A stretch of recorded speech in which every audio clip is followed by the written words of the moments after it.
Bonjour à tous, merci de nous rejoindre pour Ici l'Europe en cette semaine de juillet où l'Europe déconfinée peut se pencher sur des questions essentielles mais mises en suspens. Par exemple, la taxation pour faire rentrer des recettes et relancer la machine économique mondiale.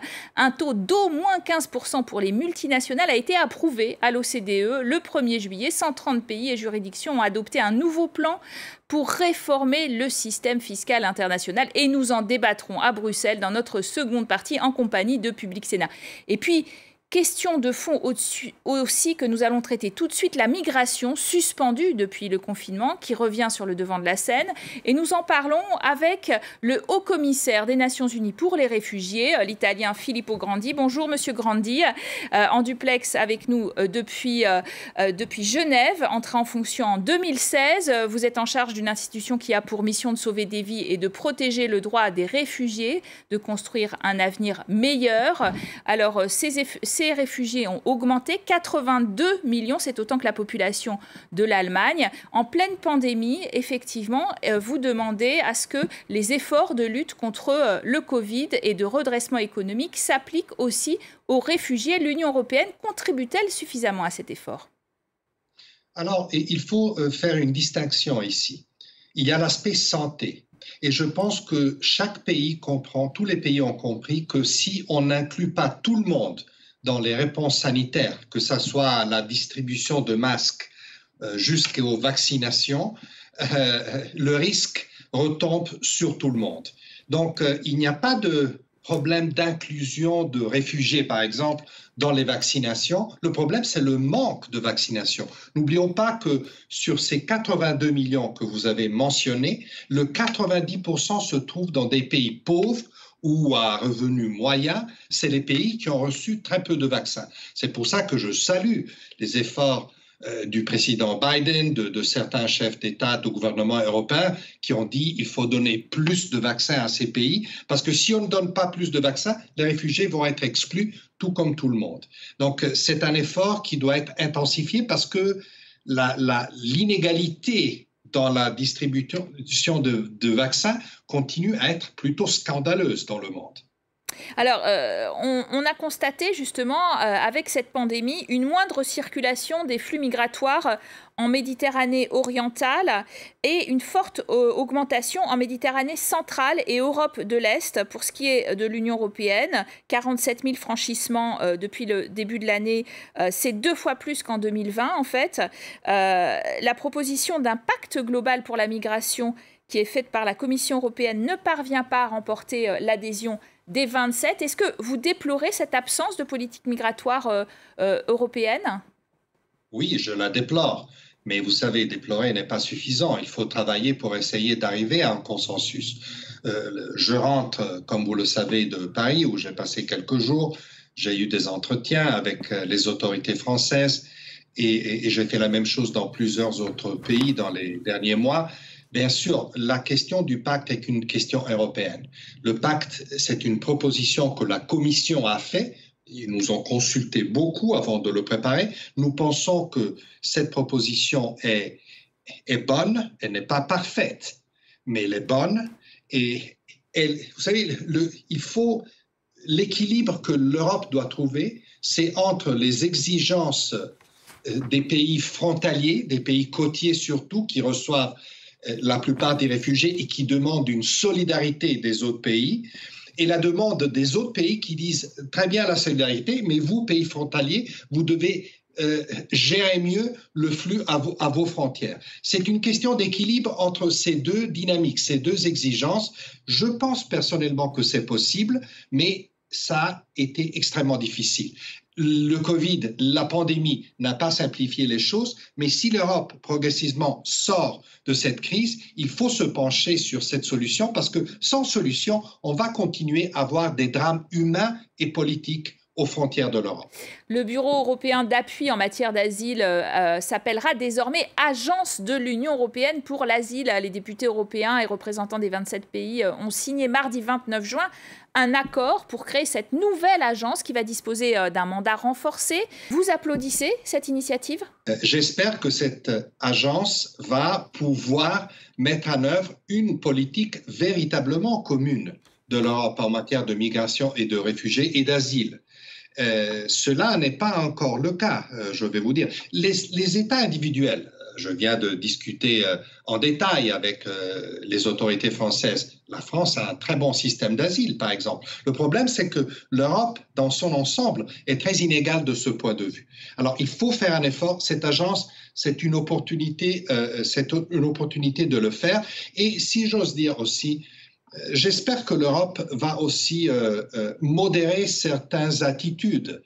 L'emphase maintenant est sur le contrôle des frontières. Et je le comprends, c'est légitime. Le contrôle, cependant, ne doit pas se traduire en des renvois des gens, des renvois parfois de manière brutale aux frontières externes de l'Europe vers les pays en dehors de l'Europe. Vous dites, Filippo Grandi, que vous parlez avec le gouvernement français. Est-ce que vous parlez aussi avec les pays de l'Est qui ont décidé d'avoir pour politique de prendre 0 réfugiés et qui finalement constituent le principal problème et blocage de l'Europe des 27 ? On parle à tout le monde, évidemment. On parle toujours à tout le monde. Mais je suis d'accord avec vous. Ce refus de participer à la solidarité européenne est négatif, est un facteur négatif. Cela a amené, comme vous le savez, plusieurs pays du reste de l'Europe à dire bon, on commence par un accord entre nous qui sommes d'accord. Je n'ai rien contre ça, je pense que c'est un début. Je n'ai rien contre ça pourvu que ça soit un début vers une solidarité plus globale au sein de l'Union.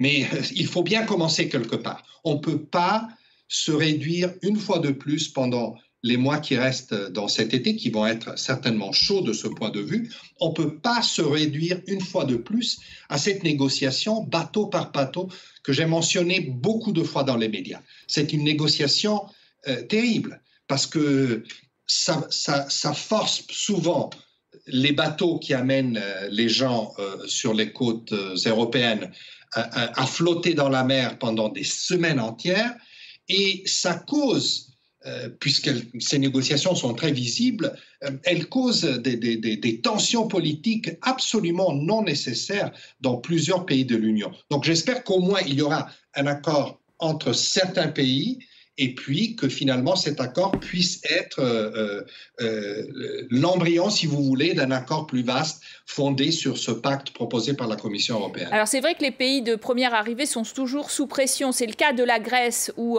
10 000 demandeurs d'asile sont en attente. Le gouvernement grec assure que la procédure d'octroi d'asile va pouvoir bientôt aller plus vite. Mais en attendant, eh bien, ce gouvernement conservateur préfère isoler les centres d'accueil dans les îles face à la Turquie. La construction de centres fermés a commencé et sur le continent, les centres existants seront bientôt encerclés de murs de béton. Reportage tout de suite d'Alexia Kefalas. À quelques kilomètres d'Athènes, le centre d'accueil pour réfugiés de Ritsona est en chantier. Les autorités ont décidé d'y construire un mur pour mieux contrôler les allées et venues. Officiellement, il s'agit d'une mesure de protection, notamment la nuit. Mais les locataires ne l'entendent pas de la même manière. C'est une atteinte à la liberté, à la démocratie. C'est une atteinte à l'humanité aussi. Et quand vous voyez que ce camp est situé au milieu de nulle part, loin de la ville, sans moyen de transport, quel est l'intérêt de ce mur? Comment se rendre en ville pour trouver un travail? Comment trouver un travail quand on ne vit pas en ville? Parwana a 17 ans, originaire d'Afghanistan. Elle a connu l'enfer de Moria, le centre de la honte sur l'île de Lesbos, détruit par un incendie il y a un an. Elle s'est mise à écrire des lettres de Moria pour alerter sur la détresse de ses compatriotes et la sienne aussi. Elle en a fait autant sur les réseaux sociaux. Voici le livre que j'ai écrit à Moria. Ce sont des lettres adressées au monde entier pour que ma plume casse les frontières du monde. Je tweete aussi beaucoup sur les conditions de vie dans les centres de réfugiés parce que je me suis rendu compte qu'il n'y avait pas d'autre moyen pour communiquer avec le reste du monde. Donc je tweete. Aujourd'hui, depuis sa petite cabane qu'elle partage avec ses parents et ses sœurs, elle rédige son prochain livre, Les lettres de Ritsona. Un réfugié est quelqu'un qui veut avoir une vie normale, une maison pour sa famille, une école pour ses enfants, un hôpital. C'est dur d'être un réfugié, c'est difficile. Nous ne sommes pas acceptés. Et quelqu'un qui n'a pas d'identité doit se battre pour avoir des droits au sein de la société. Elle prend aussi des cours de grec, toujours dans sa quête d'intégration et d'indépendance. Parwana croit à un meilleur avenir, même si ce toit provisoire tend à devenir permanent. Voilà, une intégration très difficile. Des Grecs qui ont plutôt tendance à construire des murs autour des migrants. Et puis aussi des accusations d'ailleurs de refoulements illégaux à l'encontre à la fois de ce gouvernement ou de l'agence Frontex. Est-ce qu'on est sur la bonne piste, Filippo Grandi ? Alors, j'ai plusieurs commentaires à faire. C'est important ce que vous avez dit et ce que la jeune femme a soulevé. Il faut tout d'abord ne pas oublier que la Grèce est quand même une des portes d'entrée. Donc, elle a accueilli, elle a fait passer beaucoup de réfugiés dans les derniers 5 ans, de migrants. Donc, elle est dans une position géographique ingrate et elle a besoin de la solidarité européenne. Cela dit, ce que nous disons à la Grèce et à tous les gouvernements, c'est que toute forme de détention, de limitation de liberté des demandeurs d'asile doit être la plus temporaire possible. Nous comprenons les soucis de sécurité, les soucis de contrôle, mais elle doit être extrêmement temporaire, sinon elle viole des principes fondamentaux.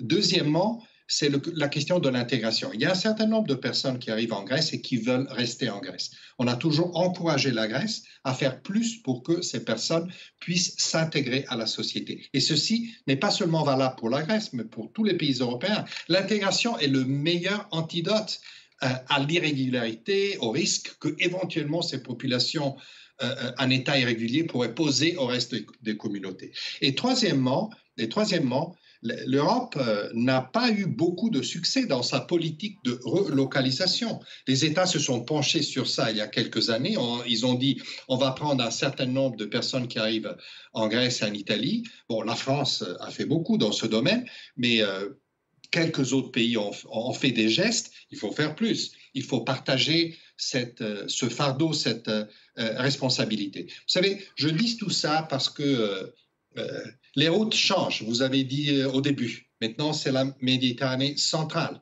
Mais avec la situation en Afghanistan qui se détériore de jour en jour, avec le retrait des troupes internationales et notamment des troupes américaines en septembre, on risque d'avoir une montée de violence et des flux qui vont bouger vers l'ouest et peut-être même jusqu'à l'Europe. Donc, il vaut mieux être mieux préparé pour cette éventualité. Alors, vous notiez, la plus grosse solidarité ou le plus grand accueil vient de la Turquie, importante population de réfugiés au monde, la plus importante, 3,7 millions, 15% de l'ensemble des personnes déplacées dans le monde.